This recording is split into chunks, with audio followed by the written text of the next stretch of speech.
ห้องอาบน้ำอยู่ข้างหน้าแมนข้างหน้าเอาหัวลงก่อนวะเอาขาลงเลยเอาขาลง2 เบื้องยังถึง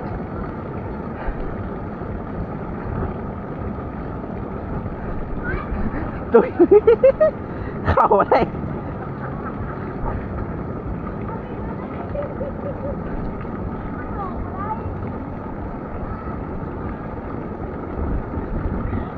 ตำรวจ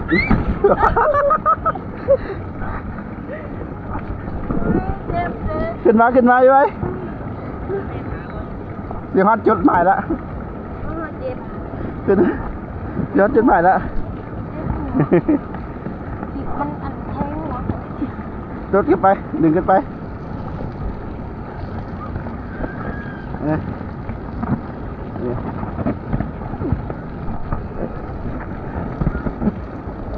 ตะลุลก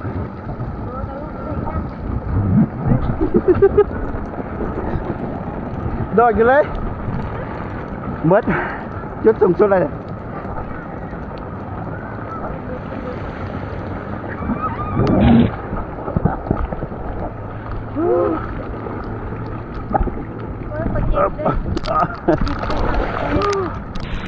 เอาไปใส่เนาะฮะเบิดอะไรเด็กเนี่ยละ